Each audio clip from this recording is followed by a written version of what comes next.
Good evening, folks, and welcome to the Crypto Dark Pod, presented by Blockchain Solidarity Media. We're a team of crypto sleuths ready to dive into these thick crypto weeds. We are not afraid to expose the darkness and deceptions that run rampant in crypto. From government and corporate tyranny to the scammy scammers and celebrity influencers, the Crypto Dark Pod team is more than ready to explore all the systematic and psychological tactics, the tricks and misdirection deployed on this new blockchain technology that makes prey of everyday people on the regular. We must be informed and vigilant. Together, we can learn to defend ourselves from these scamming hijackers, which is why we at the Crypto Dark Pod invite you to join us on our exploration into the dark sides of the blockchain. Go get your flashlight. Welcome to Crypto Dark Pod. We're back again. We have Luke and we have Buttcoins joining us again. Hot off the heels of last week's episodes with Tom Gillespie, Crypto Scandemic. Check it out, folks. A great episode, really interesting discussion with Tom if you haven't already. But this week we're doing a little bit something different. In these episodes, sometimes we'll look into a scam case study. The other times we'll look into the more ethereal, the more conceptual, the human nature, the philosophy, everything like this, to find out what exactly is going on in the crypto world. What way are we being led? Who's leading us and why? And how do we fall into these traps? And who are these people bringing us into the traps and why?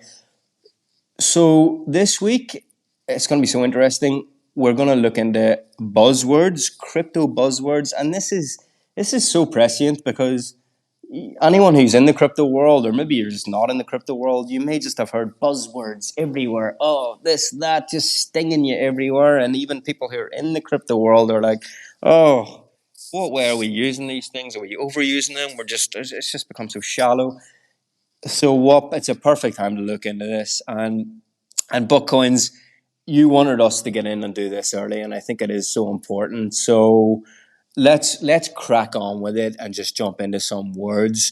There's so many to choose from, but which ones have you take it one by one if you want, but which ones have you pinpointed for this episode? Yeah. Hi, everybody. Hopefully, your weeks have gone well and you haven't been burned out there in the crypto sphere. The words that we were talking about today, we were going to touch into decentralization, the actual definition, how it's used, DeFi, which is kind of tying into decentralized finance. We wanted to hit some of these kind of words that get us to behave in certain ways, like diamond hands or HODL. And then we've got just the idea of what FOMO is. So FOMO is another one we were going to dip into. And what's FOMO? What's FOMO? Just spell it out for folks. What's FOMO? And what's HODL as well? What does it actually mean? Fear of missing out, right? Fear of missing out. And HODL, if my recollection is correct, it's some guy was like drunk late at night and was trying to say you just have to hold, and somehow he said HODL, and it became like a meme. So I don't think that the letters mean anything. It just is that right? Because Luke, you may have a different interpretation, but I always thought HODL. It was an abbreviation of hold on for dear life. I could be wrong, but that's what I actually yes, that too. But I maybe I'm just remembering wrong. But I just remember there was like some memed conversation, and some guy was like late night drunk and was like, "You have to HODL," and I don't like maybe yeah. Maybe are you sure this wasn't you putting on the lake? Maybe it's me. It might very well be. Might have been I'm me. gonna HODL my Bitcoin. Okay. Wow. Yeah. Sorry. Go on ahead. Yeah. Yeah. So, and then last we're gonna. I thought we should dip into one of the more latest words that you hear a lot is Web3 and what exactly is that? What does it mean? What is it getting at? And is it a real thing or is it just a word, right? Yeah, and that's the main one at the minute, right? Isn't it? We've went from crypto to blockchain to Web3. Yeah, good choices. I'm keen to dive into this. What do you think, Luke? Yeah, sorry, I just had myself on mute. I was wondering why you guys weren't listening to me. Um, Probably and for so other reasons, but there's plenty of reasons. No, yeah. but I will actually agree with Buckcoins. It was a drunk dude who originally come up with. He was trying to say hold. He said hodl, became a meme. Oh wow. But since then, Right. people have also used it to mean hold on for dear life. So you're both correct there. Um, Yeah. I'm So, I guess what was it? He said it like that, and then they made the meaning, or I don't know, Yeah, like what similar came to the first, chicken word or egg? PWN in the gaming sphere. Someone tried to say ohm one day. He stuffed up. It was funny, and it got made a meme. It was a similar genesis. Oh, is that what that is? Okay. Yeah. Right. Wow. Right. As far as Web3 goes, I'm really interested to know about this buzzword because it is the new one. I think the most obvious one before that was DeFi, and yeah, that one has been used, ad nauseum, and often incorrectly. And I don't actually know much about Web3, so I'm interested to hear more about this one. Yeah. Let's bounce on. Where do you want to start, Pudding? Well, let's just start with the decentralization. It feels like Mm, the base level, because this word right. is thrown around a ton, and you know my questions are: what is it? Like, what does it mean? What to be decentralized, for a coin to be decentralized? What exactly does that mean? Are any of the coins actually currently decentralized? And Yeah, I mean, I can throw out my understanding, my layman's term understanding. It basically means that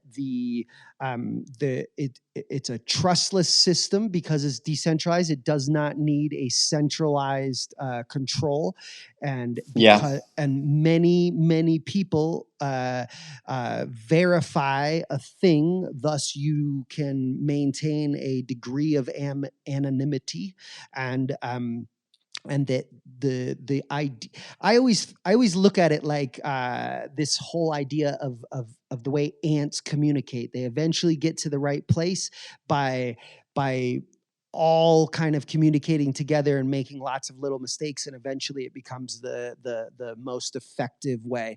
But you hear a lot of things like, we need decentralized communication, we need decentralized rules, we need DAOs, we need this, and we got a lot of coins being like, we are a decentralized coin, or we are becoming decentralized. And so I think I'll kind of wrap up. That's loosely my definition, and the Yeah. only coin that I currently would say could claim that I would definitively say could claim that currently is Bitcoin. Maybe you could say Monero. I'd be interested if anybody has another coin that they think that they could call truly decentralized. But Well, the way your description would lead me to suggest Bitcoin as being decentralized under that description. My description of decentralization, I would go one step or maybe two steps further. I don't know, on top of what you said. But let's answer that question first, and maybe Luke's the best one to answer it. Like, well, more than me anyway, because he's more clued in on coins and stuff. Luke, is Bitcoin the most decentralized under Pudding's description there, or Monero, or others? What do you think?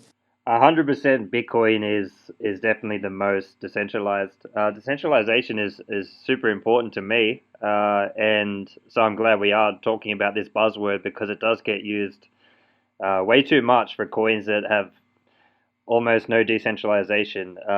But as it stands, Bitcoin, the creator who's completely anonymous and has zero control over over the coin itself, that one is definitely the most decentralized. I guess the only thing you could say is they have a development team that does have a lot of say in future development, and that would be Right. But at some point you Yeah. have to have something, don't you? Like I'm not sure the solution to take them out. If you took out the dev team, well, how does development happen? And actually, a lot of other more centralized coins criticize Bitcoin for even having the dev team. And yeah, it's super hard to. I mean, if you have a truly decentralized coin, it's going to be really hard to get things happening, to change things. You know, when you have to go Well, to let vote on everything or something. well let me. I mean, let me, because that would be my criticism. And if we're really striving for decentralization, I don't think we can. I'm not sure we can say it's too hard. Screw it. So here's my question to both of you. Um, how much more development does Bitcoin need, and how quickly does it need it? I mean, can't you involve the community in deciding what way it should be developed? Okay, they don't execute the development, the core team can do that. But when you have a situation where the core team is deciding the development direction and executing, I can see how that could be pretty much conceived decentralization. Also, is Bitcoin not decentralized when it comes to ownership of Bitcoin? Okay, yeah, it's decentralized in the sense that the network decides it does the transactions and all that. It's decentralized in that way. But who owns Bitcoin? It's quite centralized, is it not? So if we're thinking about decentralization, shouldn't it be relatively decentralized in terms of ownership? Should wheels really be in charge, and should the core team develop and execute on its development? I would say that's pretty important. No, what do you guys think? Yeah, I'm conflicted because I do want decentralization and I hate having any people in charge, even if it's a group. But at the same time, if you don't have someone there with the hammer to decide, then you have a really slow process of development and innovation in the coin. So yeah, it's a tough one, really. What do you think, Pudding? Well, I mean, my understanding is it moves slow, and at the end of the day, miners, so they maybe make one of these changes, and if the miners do not accept the change, then they don't have to run it, and then ultimately it becomes like a vote via miners whether or not they're going to actually run the changes. So even the dev team is though they're creating the new thing, in a way the community of miners could mutiny and not run the changes, in essence. That's Okay, my so it's kind of my understanding.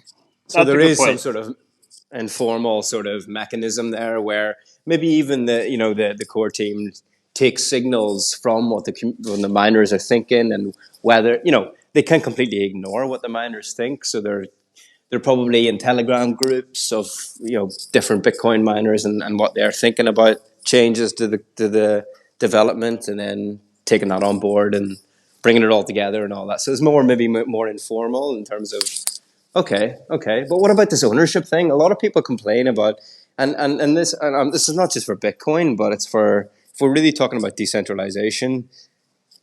I mean, can there be proper? Is decentralization just another buzzword?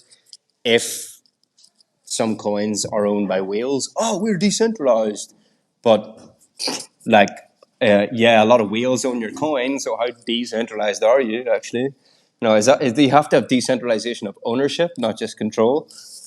I mean, I think ultimately at the end of the day, these coins become more and more decentralized, the more, I guess, network effect happens. The more people that have them, use them, and are part of the ecosystem of whatever coin, the higher likelihood of decentralization. So in a way, Bitcoin had the head start. It has the most people. It has the most miners. It has the most, but it has a lot of hurdles. Like, who can afford a miner? like who, these are factors, I guess, in it, but I don't think you can deny it's decentralized. And I think you have situations where you have a lot of I kind of hear rumblings of like, oh, Cardano is moving towards decentralization and Ethereum is moving towards decentralization. But at the end of the day, we have that situation that happened a few years back where Ethereum, one person decided to run the chain back to stop the scammers, and so that's where you got Ethereum Classic, because there was a mutiny within the ecosystem of Ethereum, that people were pissed that, like, hey, that's not decentralized. You turned back the clock on the blockchain, and that is sort of like a decentralization no. So, is there a question here? Like, we can genuinely, legitimately debate authentically about what is and what isn't decentralization in terms of these things that we're talking about. But is there more of a shallow thing where coins and projects are just using this buzzword for their projects, and they're just in no sense decentralized, or they're just taking some sort of decentralization in terms of, what did you say, communications or something? And oh, we're decentralized, we're in a DAO, but in terms of control or network or mining, none of that is decentralized, but decentralization of communications. So is that something like, yeah? Well, the question is can one person or one small group of people make a change that is out of the control of other people? That is not decentralization, right? No, definitely not. Yeah. So you basically have lots and lots and lots of coins that really are a small core group of developers and owners, and they are sort of either hiding behind the guise of decentralization or openly saying we're moving towards being decentralized. You have this term, benevolent dictator, that the future goal is they're going to step down and step away once everything is ready. But this is this kind of bait and switch future idea, right? And do you want to name and shame some coins? Well, I mean, I already said Cardano. Cardano. Hoskins says they are moving towards decentralization, but at least he's being honest. He's sort of admitting that they aren't fully decentralized. I don't personally know of many coins that can claim to be fully decentralized. Personally, let me ask you this, guys. Let's go back to Bitcoin. Compare it to Hoskinson and Cardano. Could you say, or would he say, that the Bitcoin development was developed by Satoshi, and how much different in terms of core is Bitcoin that different now than when Satoshi made it and sent it out to the world and went, there you go? So was it centralized under Satoshi? He made Bitcoin and then give it to the world. And yeah, it's maybe developed in this way, that way, but what really big changes? Nah, Bitcoin's kind of core what it is. It always has been. So maybe we'll be looking back when Charles Hoskinson goes off into the distance and disappears, and we look back and say, well, was he any different? Is that a fair assessment, or is that just completely left wing? I mean, there's out of left field. Is absolutely a chance, right? I mean, if Hoskins really steps down, or some of these other coins that claim to be moving towards decentralization, that they could step away and release their coin. Like, at the end of the day, a coin becomes decentralized when you no longer have to trust any central entity, right? Yeah, I agree. What do you think, Luke? I'm actually a Cardano holder, and it's the only thing I hold now because I found out earlier this year, or late last year actually, that I don't hold anymore. Not financial advice. Not financial advice. No bias here, and in fact, there certainly is no folks. bias, because I'm not a huge fan of Hoskinson. I liked him back in the day. He said a lot of good things, and I hate when people say that someone's saying a lot of good things, but I'm saying it now. He said a lot of good things, and it was one of the coins that I decided to jump into. I still hold them on a paper wallet. I'm too lazy to get rid of them. They're pretty much valueless right now, so I don't bother. Hoskinson is one of these guys who he's a megalomaniac. He loves himself. He loves to talk. He has like a small message on his Twitter, which could be 5 minutes, but they always end up being about an hour long. I don't really think that he's going to excuse me. I don't think he's going to decentralize anytime soon. He can't do that. He doesn't want to do that. And I think this is one of these things. And I'm glad Pudding brings it up. Like a lot of these coins say, yeah, in the future, decentralized or good, but yeah, it's a lot of talk in my opinion. As far as Bitcoin goes, it hasn't changed much from the beginning. Personally, I find that to be an awesome thing, but yeah, the main criticism is that it hasn't changed and it can't change. I would like to see it just stay the same. I don't think Bitcoin needs to be uh, a transactional coin. I think we can just use it for something else. Yeah, and so I don't think it needs to change too much. It doesn't need to innovate. It's doing good now with what it's doing. It can't do a lot. It has a lot of limits, but I like it the way it is.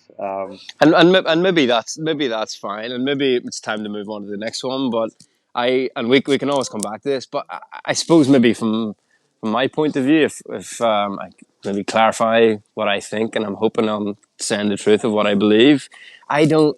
If I'm thinking about decentralization, like I don't like the idea of any sort of core person or core team ever really having a say in things. Like even at the start they develop it, and then you decentralize. Like so, yeah, Satoshi did it and did it well, great. And then you give it out, and okay, Bitcoin has one purpose, and it's all good. Nobody else needs really to build it out anymore, or whatever, in any grand way. I mean, isn't the whole part of decentralization, if we take it out of crypto coins and into society, like, don't we want to involve everyone in having their say in how things are built out? So what's the point in Satoshi or Hoskinson or any other core team just building it out to a certain extent, then going rolling it like a bowling ball, and there you go, guys. It's for you now. Like, isn't the whole point like democratic governance? Let's all get a fucking say, because core teams will always go by their own prerogatives.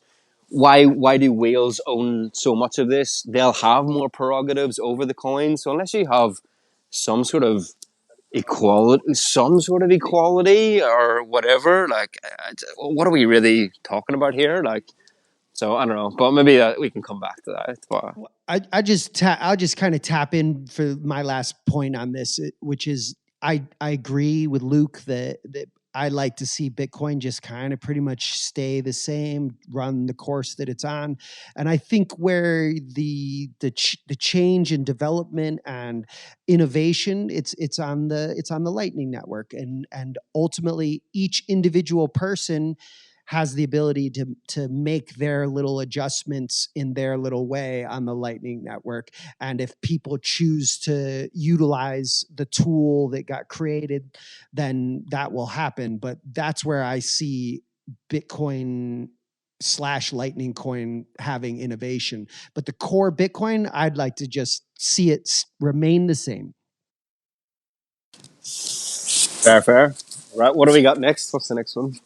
Yeah, well, this naturally leads, I think, into DeFi, decentralized finance, and this has been the maybe 2019, 2020 buzz thing, and I recently was listening to this thing about how DeFi finance is at its core is always centralized, and I think we have a classic example of that with the recent FTX debacle. FTX was one of the main decentralized finance locations, and because of the centralization of it, it all collapsed. All because of SBF is his name, I think. Yep. And so basically the funny thing that I recently understood, and I could be wrong easily, but is that none of these platforms that are calling themselves DeFi are actually decentralized at their core. There's like decentralized elements, maybe. So what again makes it decentralized or not in terms of DeFi? Yeah, I'd like to know that. Does anybody have a? Yeah. It truly is a buzzword, and I'm glad that Pudding puts it in this way. It is like it does come around, and they come around, and they get like a year or two traction, and then they just fall away, and we get a new buzzword. Decentralized finance. I was sitting there wondering, what does it actually mean? And I was wondering it for so long, and then it just went away, and a new buzzword came, and I was super happy because now I wasn't confused about this latest buzzword because we've moved on to a new one. Well, what would you guys want? What's the ideal, or what should decentralization within DeFi look like? I mean, for me, it would mean there's not an individual or group of individual profiting off of all of these trades. That it was somehow separated from the top of the pyramid of organization. It would be somebody set up a bunch of tools for us to be able to use to trade as we wish, but there's not a profiteering element at the top. That would be what it would mean to me if it was correct. Yeah, me too. Like the idea, like that there is again an entity owned by VCs and other stakeholders that operate like I guess any other sort of bank or whatever, where folks like us use the platform and there's like a fee for every transaction that ends up in the pockets of the people that own the platform. I mean, what's decentralized about? Okay, the decentralization they would say is no, but we're offering you more products that the banks don't, and we're opening up DeFi and decentralized finance to Africa, and where so many people have a chance now to get products. It's like, yeah, but big deal. Like if it's the same system and same incentives and all the rest of it, you're just extending it to the global south. I mean, what is that really what we're aiming for here?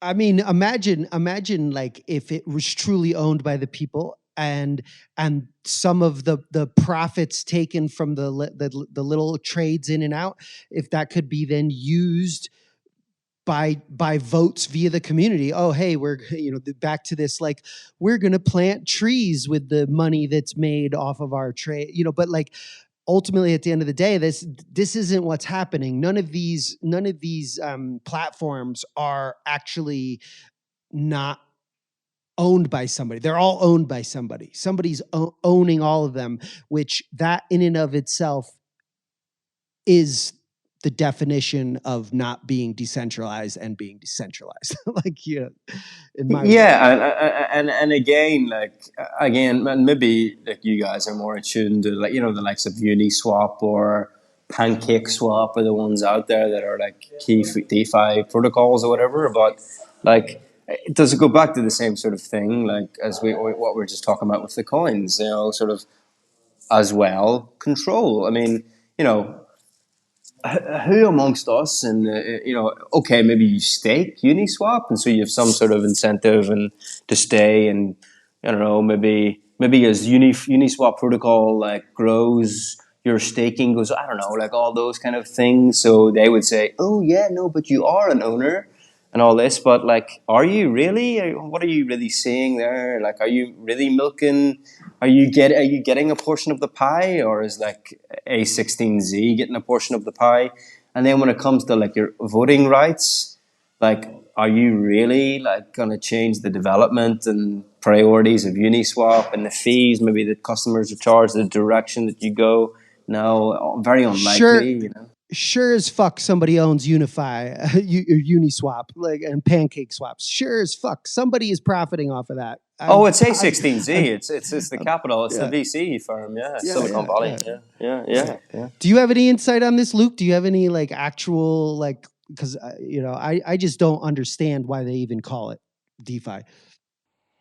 Yeah, I've looked at Uniswap and Pancake, but more from the do I want to short that shit? And not so much Not so much the is it decentralized or not. I think that it is more of just a buzzword at this point. I do love the philosophy of decentralization, but at the moment we're not there. And again, it comes back to my conviction. Like to decentralize is to really slow down everything. When you've got a little group that decide everything, they can decide Yeah. it quickly. When you do spread it out legitimately and make it decentralized, things slow down a lot, and you get a lot of fighting, and you don't want to have to go to an election for every small thing. So philosophically, I'm all with decentralization, but in its current form, um, yeah, we need to do better. We need to solve that. How do we do it? You Can brought up I? the Can Go Yep. ahead. No, go ahead. Go ahead. Oh, he just brings up the Ethereum example earlier on, and I think it's a great example. Like, it's supposed to be decentralized, but then they had a hacker that took a bunch of money, and then they put the centralization hammer down, and they go, no, we're going back. Now, that is like for anyone to say, look, that's centralization, and we hate it. That's absolutely true. They're correct, but at the same time, it stopped the scam, didn't it? Like, it made it better. It was a form of um, it was a benevolent dictator, wasn't it? Yeah, of Yeah, course. and that goes back to my point earlier when it's like, if Satoshi had been, if the same thing had come across Satoshi's desk and he'd been slightly differently inclined, would he have done? Would he? Can we be sure he would never have done that? This is my problem. Like when you start off with any sort of core team, you're always got you're all it's always a payoff that you're deciding for the sake of stability at the beginning or whatever. Like we're gonna make these choices and build it out, and you know, and what I'm trying to say is, if the Ethereum thing that you just mentioned, if all the community had a say in that, even the community, everyone in the community in Ethereum, at least they can say, well, the whole Ethereum community decided. And as I understand it, it wasn't. It was just the sort of more core team that decided that. Maybe I'm wrong, but the principle still stands. If the whole community involved, then you can't really say, well, it was a centralized choice. No, it wasn't. It was decentralized, and you can disagree with their choice, but at least it was decentralized. But let me take it back to DeFi. Like we have another thing that is called refi that people much prefer than the DeFi. Like it's not one or two big massive platforms, not massively owned by VCs.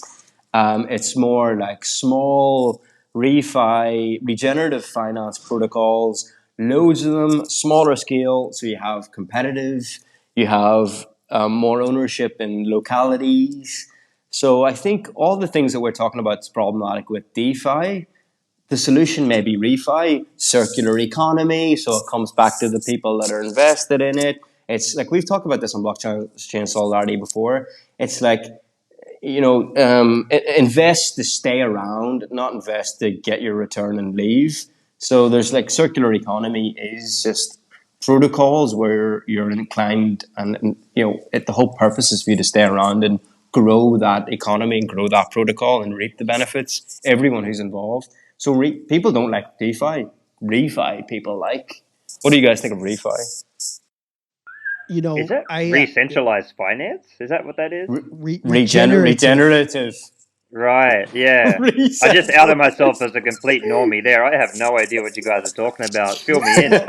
Well, it's funny. It's funny because I'm the same way. Like I just see like refi as the rebranding of DeFi. Like it wasn't quite working, but then maybe it is actually. I don't know enough about it, maybe it is truly people being like, this DeFi is bullshit. Let's really do this and do it right. So I would have to like look into it more. But conceptually, I like the concept of a circular economy of ownership by the people, of thinking more in the long term and how it benefits society as opposed to just profiteering.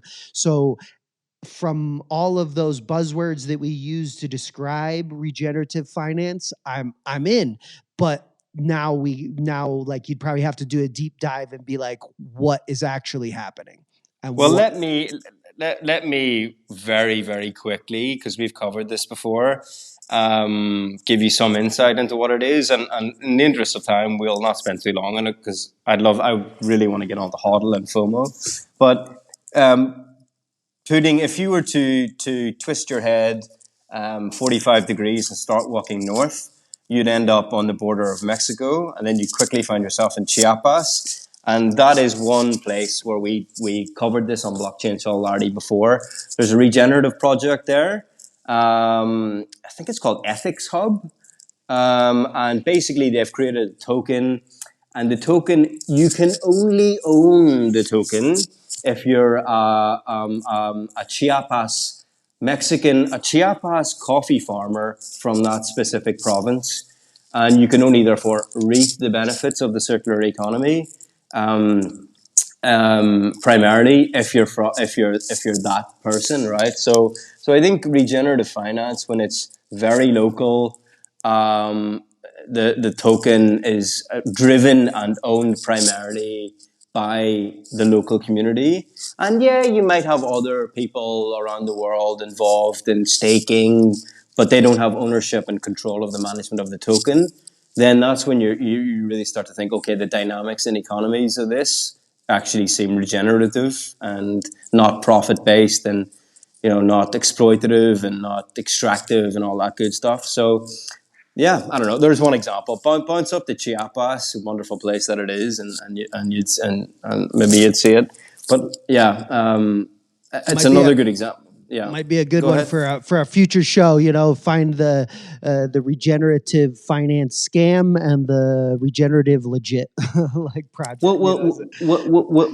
Yeah, because whilst I said that is what it's aiming to be, there will always be cracks, isn't it? There will always be loopholes, and there will always be ways that it can be manipulated and burned and corrupted. So I'm not sitting here saying refi is perfect, but it's definitely trying to be better. Potentially the right direction, right?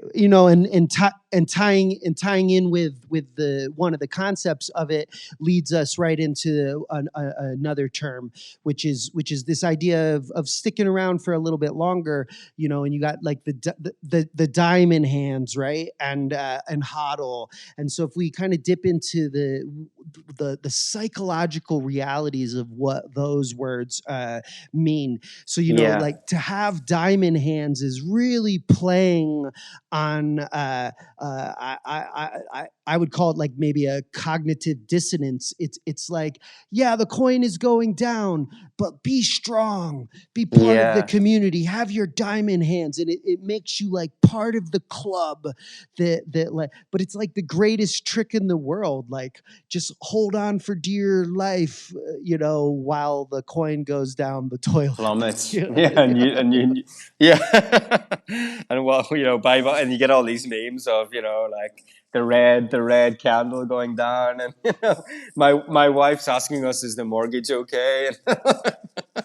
Oh, it's terrible. It just really plays on this, like, you're a coward, these like, the virtuous you would hold, and you believe in the coin, you hold the coin to the to the end, and it'll come back to you, and you'll reap the benefits. Don't listen to the FUD, which is another buzzword, but I just get a kick out of this HODL and diamond hands and how it's utilized by so many scam coins. Like, I agree, and I think there is a doubt. I think in this kind of culture, because this is a cultural thing, isn't it? This kind of like you have to be this person as part of the community, and it's like I remember like back when I was invested in AMC and GME, and that diamond hands and apes forever and all that, like literally like you're an ape if like aping together in, and like it's a whole cultural community. But and then if you don't hodl,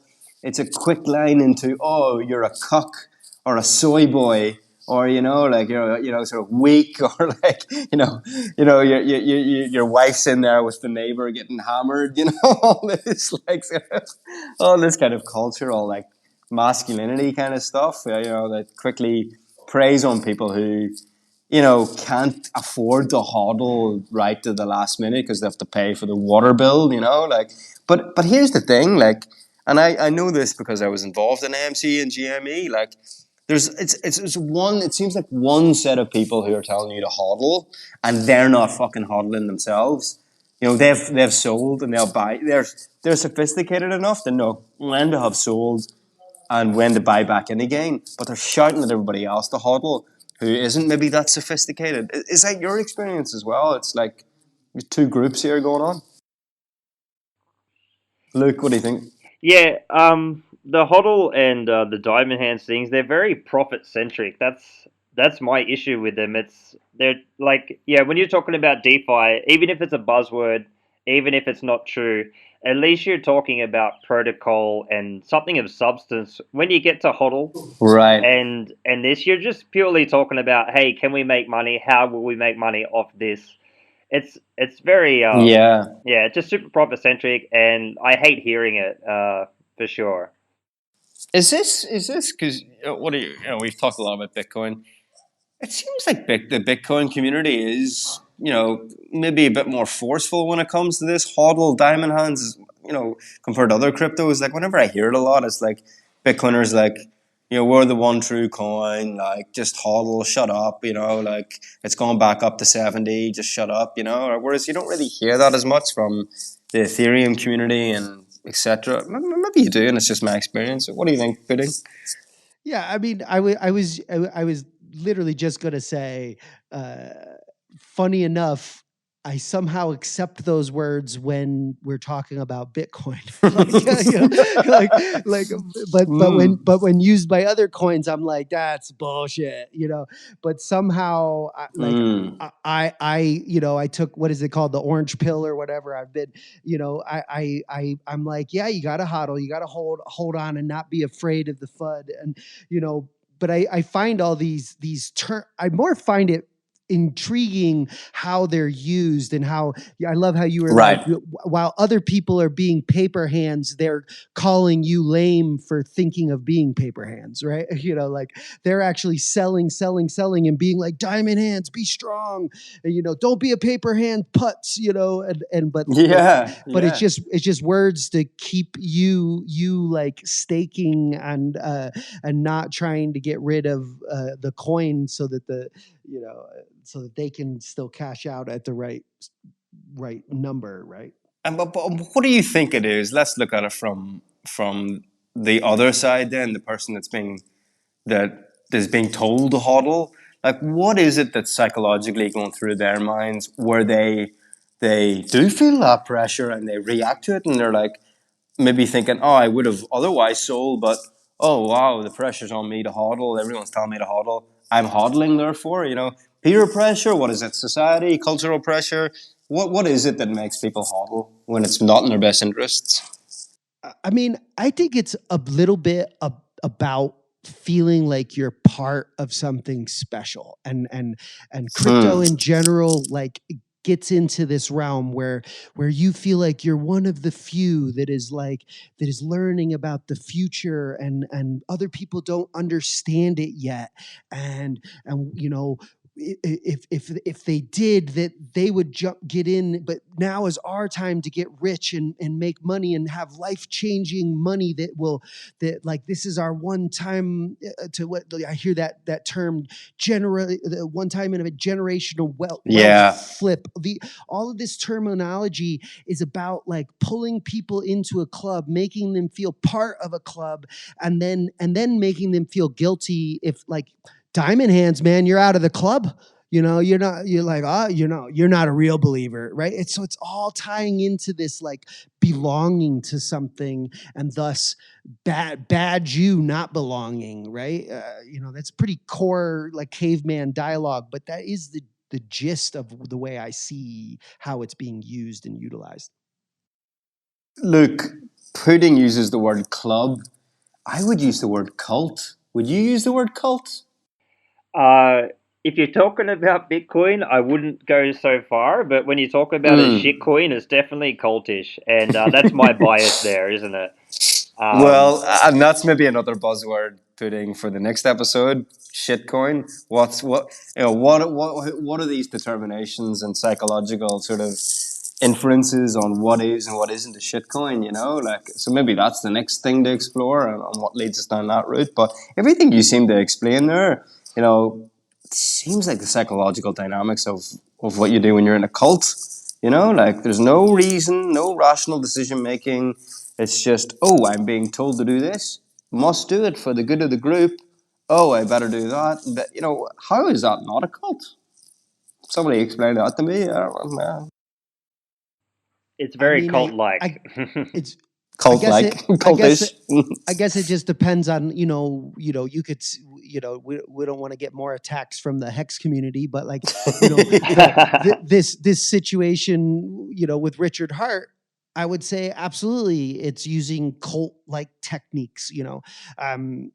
The weird thing Cult for about structure. the weird thing about Bitcoin is like, well, who is the cult or who is the leader? It's like I guess if you're using it for Bitcoin, then you're saying we are culting ourselves.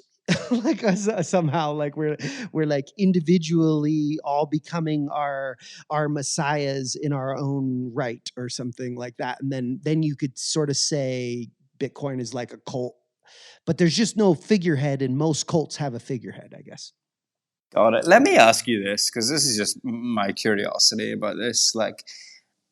And maybe it's a two-part question. Do you think crypto, when it comes to this kind of hodl type activity in crypto, do you guys know a lot of women who do this? And second part of that is not a lot of women who are shouting hodl, but a lot of women who are just in the sort of cultish kind of community who are doing this kind of trading or investing, right? And are some way on the have their ears attuned to this kind of thing. And second part of that is if they are in this group, are they reactive to hodl, dude, and fuck, you got to do it for the coin, man? I can just see girls being like, fuck that, I'm out. Whereas men would be like, oh yeah, no, bro, I'm fucking in, man. I can't let the team down. I don't Is there know a these dynamics single or I don't know a yeah? single female that behaves like anything like I've heard males. I can't even think of one. Not even one. Yeah. So you're not hearing women out there who are like, you fucking cuck, bitch. It's just men that do this kind of crack, it seems. Well, for good or evil, I don't know. But yeah, I I've don't know a definitely lot of. never met in person. I've never met anybody in person. I think I've maybe watched some fanatic like on some documentary or something, but I've never like in front of me seen any female as excited as I've seen men. And that is just my personal little like small circle, but I haven't seen it.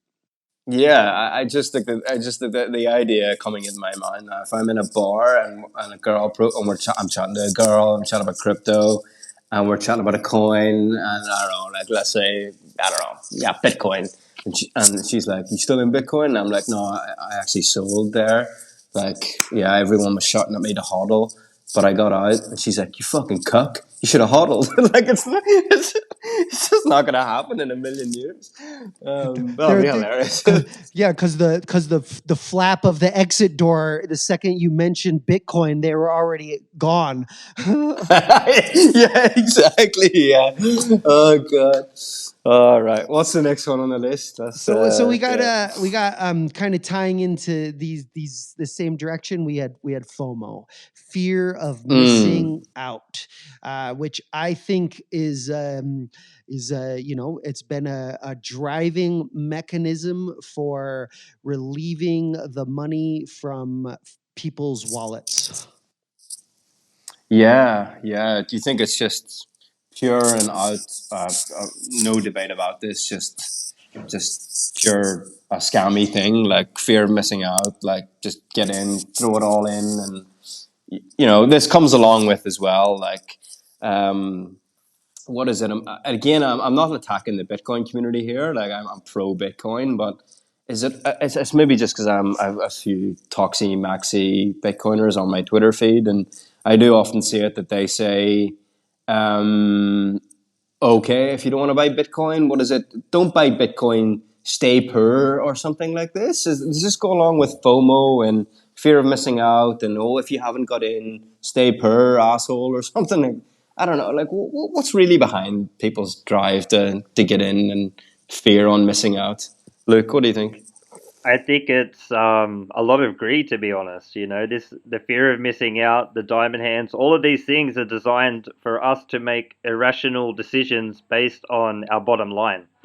Uh, yeah, no substance at all. It's just like do this or you'll have less money, and I think it works really well, and that's why they're there. People love to think about the money, and like I'm not going to lie, I also think about that, of course, like we all do. It's why a lot of people are in crypto, whether we like it or not. If there wasn't a potential payday at the end, a lot of people wouldn't give a shit. And is there some deeper historical lesson here in people's psychology? Like, where in the past, I don't know, in the American manifest destiny drive to the West, people, I don't know, were able to get rich, and the gold mining booms and all that you hear in our historic history, where it is a new financial thing, and people are, when you hear fear of missing out on something that's a new economy, a new financial system, like, there, people are gonna give it a second look, and this isn't just, oh, there's a new yogurt being sold. Haha, Danone have brought out a new yogurt. Fear of missing out on that tasty yogurt. No, this is like a whole new financial system. So can we, like, how critical can we be of like folks like us who see fear of missing out everywhere and want to take a pop? Like, what do you think, Pudding?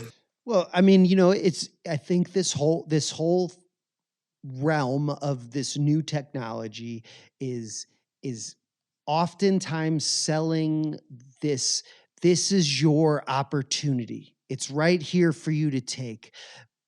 But maybe you don't understand it. Like it's beyond you. You're afraid. Only the brave. What was that Matt Damon commercial? It's like they're leaning into places that are on core levels trigger us and make us think. Who doesn't want to have life-changing money? I want Right. life-changing money. I want it. I would love to not have to do everything I do in my life just to survive. That would be fucking amazing. But but I'm with like you. but there's a carrot. It's a fucking carrot. They're leading it. We're like looking at this big glowing carrot, and our arms are outstretched. But somebody has got that carrot on a fishing line, and they yank it at the last second, because the people that make the money are these people that are using like these terms and saying, "Oh, my thing is decentralized," and they're, from a centralized vantage point, they're getting out earlier. They're getting their money safe. Some people are making money, but they need FOMO suckers in order for them to make money. And that's what people, I think many don't realize, is that the game of using these words and having this club-like, cult-like environment is so that some people will make money. Yeah, I agree. And I think just whilst I'm listening, I'm exploring my own biases in terms of, if this was Bitcoin or Ethereum, would I be discouraging people not to, get into those things? And would I not use those? Not would I use a different phraseology other than fear of missing out? I would say, look, I think blockchain's the future. These two are pretty like cemented. Like, there's use cases here. Get in on that. Is that much different than fear of missing out? But the whole point of this episode is to focus on how these words are and phrases are misused so often in the crypto world for shit, like you just said, Pudding, and like so many fucking coins will, oh, we have this and that, and the fear I'll miss out, and and people might have heard one story of their neighbor getting rich and getting lucky, and you know, and then that's enough. And is it any different? Like, maybe a different of quantity, but is it any different in quality than the lottery? You bounce down to the convenience store and buy your lottery ticket.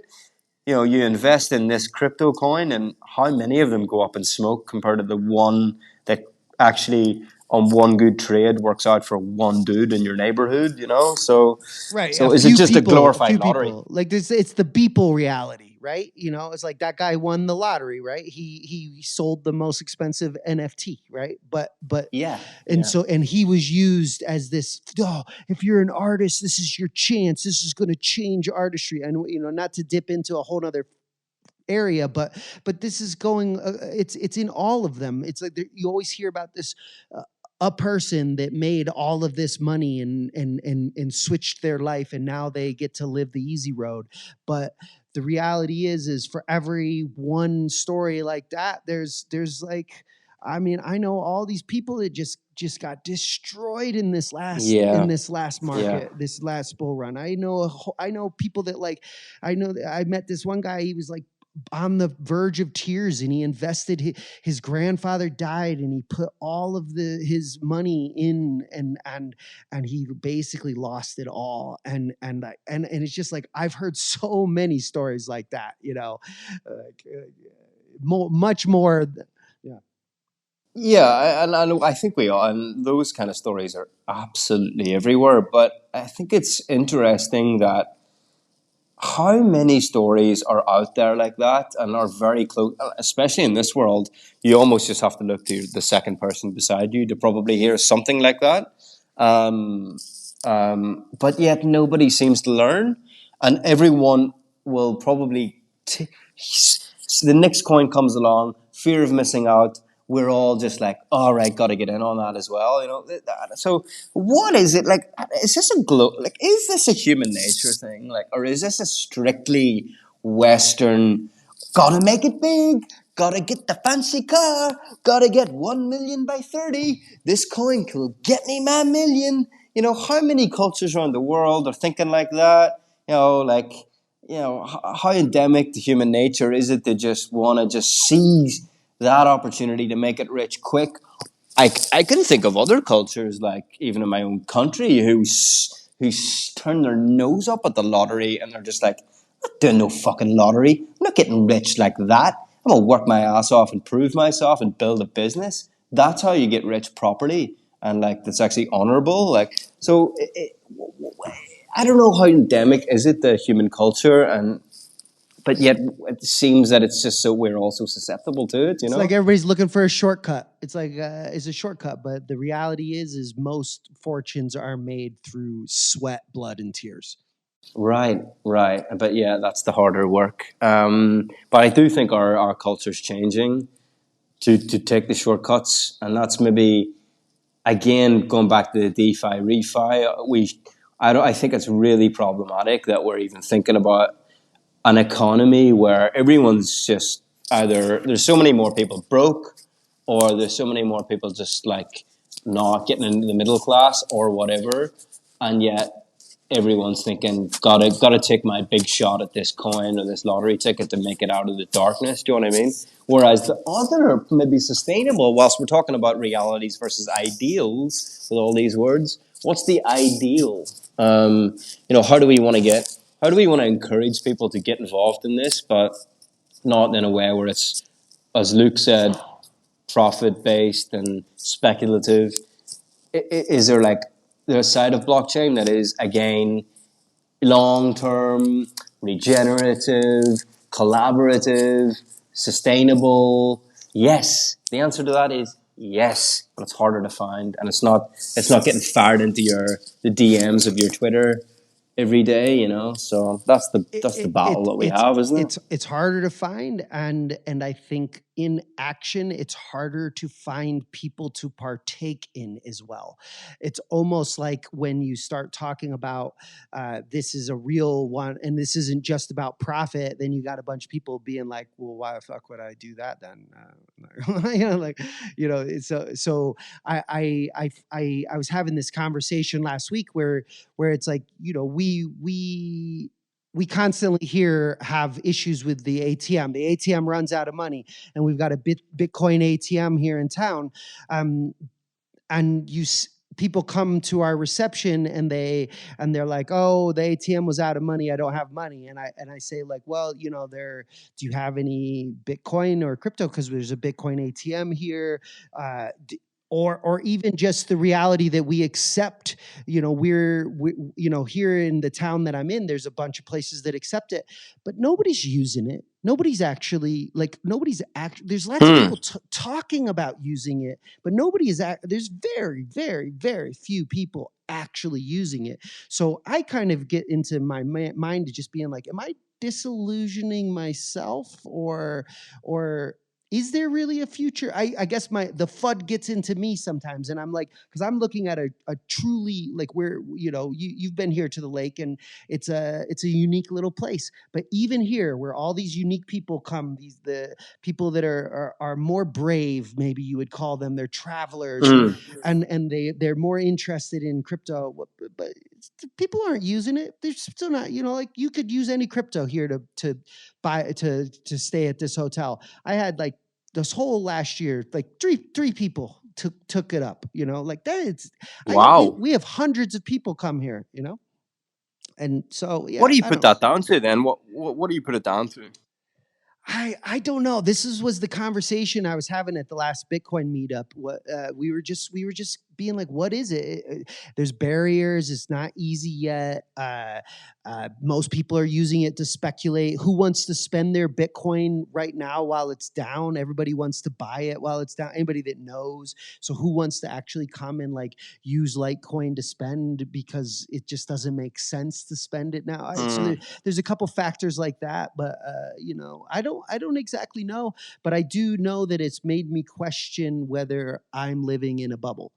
I think it would. And I saw an article last week actually that said for the first, I think 2023, insofar as we've only begun 2023, I think this was the article, was ATM machines globally are down. Like, can you believe that? Like, over the last few years, because it was gonna be one of the articles we spoke about on Blockchain Solidarity Pod there, we just recorded, and yeah, year on year it's been up, trajectory up, and then this is the actual year down. So that's insane. So meaning there's less ATMs. You mean that's what you're saying? Yeah. Less ATMs. Yeah, i.e. less being put out there, but also more being taken away because they're just not used. So yeah, scary. We well, why don't fear, we uncertainty, why don't and we doubt. switch into the last bubble here of a talk, and we just hit this Web3. I'm kind of curious. Luke earlier said he didn't really wasn't really so aware of this new buzzword, but I would actually be curious to hear Luke's understanding of the word Web3 in his layman's terms. Okay, it's super layman. Web3 is like I think that people, when I've tried to understand it, people say there's layer 1 of the internet, which is, I guess, the one we know, the one we have now. Or maybe it's not. Maybe we're in layer 2. I'm not sure. But layer 3 is Web3. And I guess that's more decentralized, is it? Yeah. Or there's more input from everyone, at least. My understanding of the definition in my layman's form is Web 1 was sort of the internet back in the 90s, where it was pretty static. It was just like a page that was like a form page, and maybe it had a couple spots where you could click and move to another page, but the page didn't really move. Web 2 became what we know more of as Amazon and Google, moving pages, interactive pages. And now my understanding is Web3 is where you become the owner of the page. It deals more in finance, where part of it is linked with your wallet and what you're spending in the various ecosystems. It deals with the metaverse. Web3 is this future idea of where we're going, where we're more immersed in the web, and we have more personal ownership over various content that is created. That if we created the content, we own it and we can reap the benefits off of it for years to come. That is my understanding of what it's trying to be, or what it's trying to form out of Web3. Yeah, I wouldn't add too much more than that. I think that is pretty, my understanding as well. The Web3 is the reversion back to some parts of Web1 that, was sort of more free, if you like, before it was monopolized by corporate entities in Web2. But instead of maybe back when Web 1 was you could own your own browser and set up your own page. Web 3 is, oh, right, well, we can all sort of own things together. We're going to form a DAO or sort of, own a protocol together. It's like the next level of management and ownership back to the people, but not as individuals, but as a collective. I think that's the sort of idea of Web 3. I'm interested in what you got, because I suppose of all the buzzwords we've spoke about, I don't really have so much of a concern with the idea of Web3, even how it's being used. Obviously there is folks out there who are overusing it, and it's the latest hip cool word, like anything else, and yeah, It's the we're future. Web3. Be part of it, Yeah, yeah. get left behind. Yeah, and it comes along with all this sort of like avocado eating, sort of coffee drinking, hipster crowd that it just bugs me to no end. But I mean, the metaverse as well, like it's in there, like that. Oh, you're not in the metaverse, you haven't bought land in Decentraland. It's like, you know, but yeah. What do you guys think? Like, what? Yeah, what's your issues with it? I So think so it. my yeah, go for it. Yeah, you Go go, for it. Puddin. No, go ahead. Yeah, I just think one thing I can say about Web3, it seems less. It preys less on your profit motive. You know what I mean? It doesn't seem to be as pernicious as like FOMO and the HODL ones. It's not directly trying to get you to make a financial decision, at least. I guess in the sense that you can put Web3 into your project, even though it's not really Web3 or decentralized or giving you the input. In that way, it can be a profit centric idea, but at least it's not so bad as the FOMO and the HODL and all that bullshit. Yeah, I mean, one of the arguments that I've heard about Web3 and do we really want this future is that basically everything is going to be monetized from here forward. For once you get into Web3, so it's going to be a series of paywalls. Oh, you want to see that? You got to give it a little bit of this coin to get in there. So basically you have the supposed free internet, right? Which now we realize that it's not free. They're after our data. They're after our attention. We're the product in Web 2, I guess. And now what I'm one of the arguments that I was hearing about Web 3 is that now everything is going to be behind a paywall, and you're going to have to like fork over whatever coin to get to whatever area, to be part of whatever cryptoverse, to buy whatever internet tool to use in whatever like sphere you're in, whichever aspect of the Web 3 you're in. There's going to be payment mechanisms at every step. That was one of the arguments against Web 3 that I was hearing. Yeah, I would agree with that criticism and that worry. And that's if we can scoop it out even more out of Web. I mean, that's a lot of people don't like crypto for that reason. They see crypto and cryptography as enabling the financialization of every single part of life, as they say. I don't necessarily agree with that, because my take on crypto and Web 3, bring it back to Web 3, is it all protocols and this kind of cryptography allows for different senses of value that aren't necessarily financial, right? So you have such a thing as reputation based systems.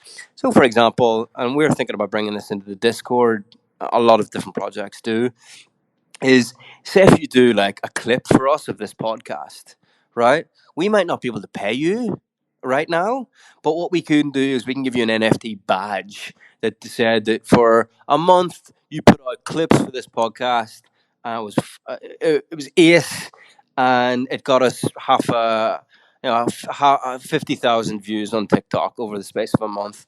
You can take that NFT, bounce over the next podcast project, and go, yep, there we go. Done that over there. And they'll go, you're in. And then maybe they'll pay you or they'll give you a different badge and you can take that to the next level of work.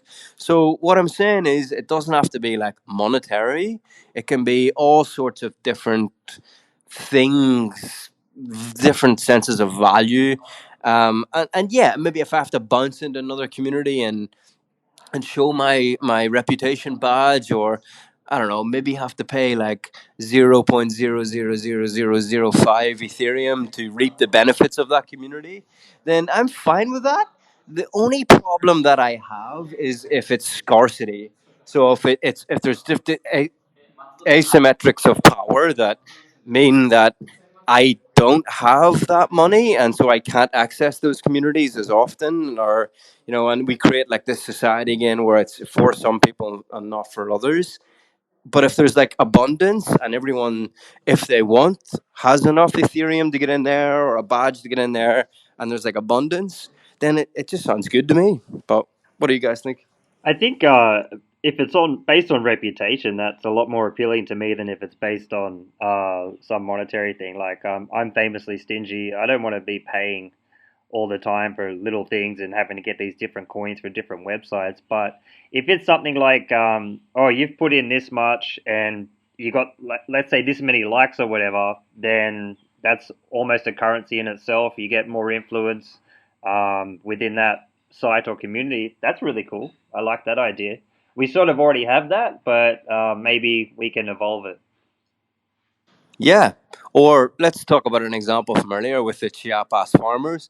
Say if I go, yeah, I actually lived in Chiapas for 6 months last year, and they're like, oh yeah, okay, oh yeah, and somehow I prove it, then they may allow me, I don't know, ownership of their temper. I don't know, no, 10 of their tokens.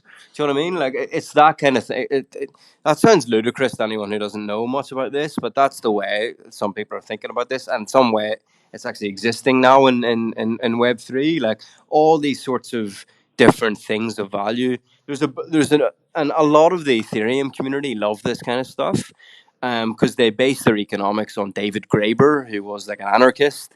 And he was like, yeah, back in the day, like we didn't have money. We traded and bartered on different things, like you know different communities would bring, I don't know, flowers and trade it for that, or like you know different senses of value before money and cash came along and all the rest of it. So people just see, like, if you can bounce into a community with this that they value, and there's not money, then all good. And imagine we had a system where just everyone had differences of everything, that you could bounce into anywhere you want, and you'd built up this or built up that, or this community treasured that you'd spent this time there or done that for those people, or blah blah blah blah blah. Then you could maybe put your time to actually doing the things that you like. Maybe Buckcoins runs a business on the lake, and maybe in this digital world, like the fact that he runs a hostel business wins him so many different points to get into that. Like, it boggles the mind, but like that's the way people are thinking about it.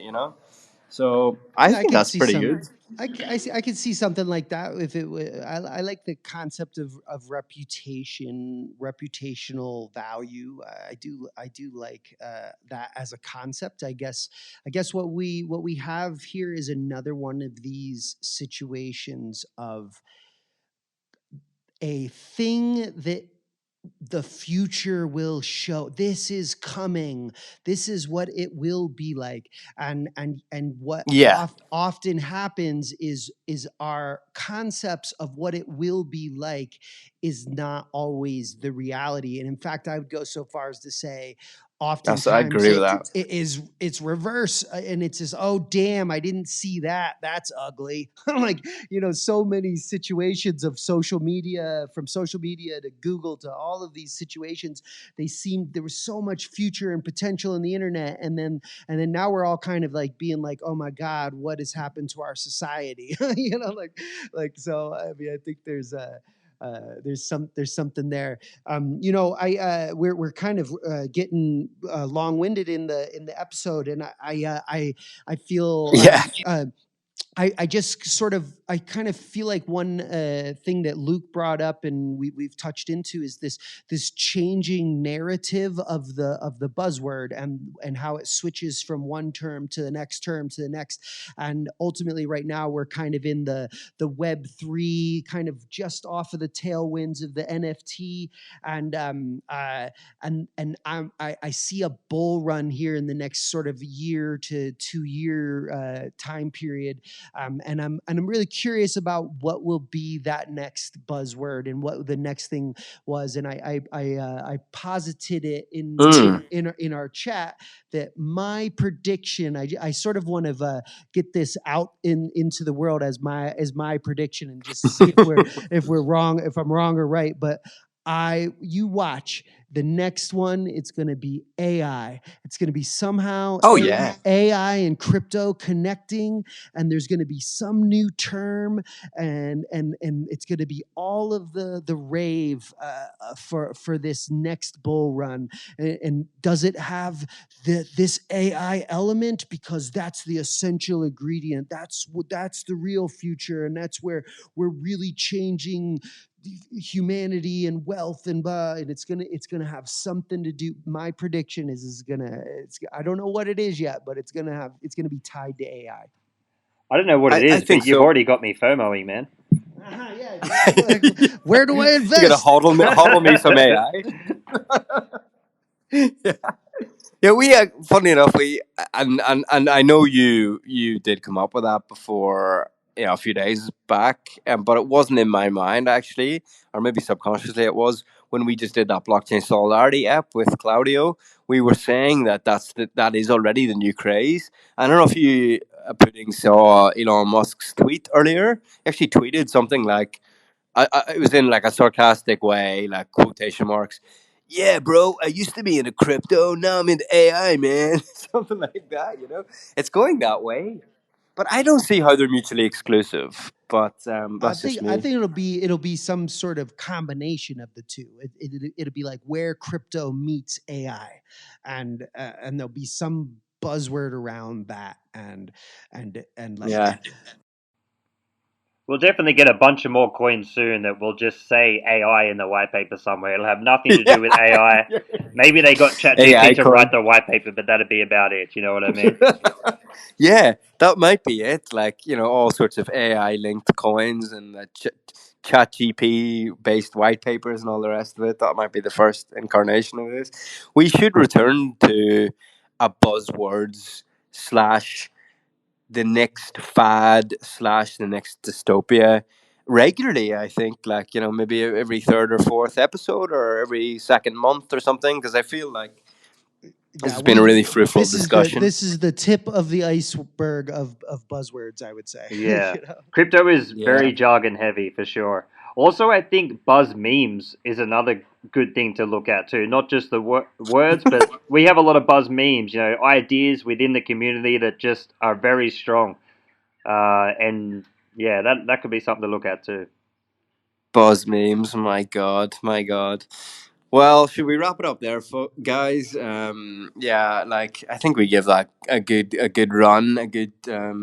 That was a fruitful discussion. There's just so many buzzwords. I feel like we could go on and on and on at this, and I think it's worthwhile because people listening who are new to crypto or who are in crypto need to think seriously about these things. If it's not just for their sort of individual sort of well-being, safety, to avoid this scam or that scam or these terms or whatever, but also like as we've ventured into the more sort of conceptual and where are we going with all this crap. So I think this is crucial. We probably should revisit this kind of topic again soon.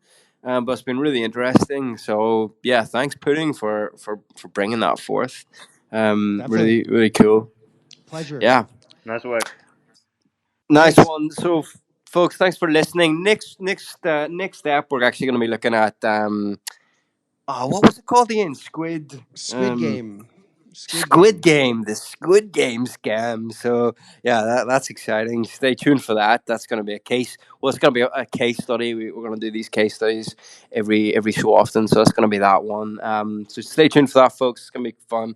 But yeah, hope you enjoyed this episode and got something out of it. And yeah, stay safe out there and stay free. I think I've probably stolen that from Russell Brand, but there we go. I'll maybe have to add like a third bit there, so not to like completely be scamming him. My God.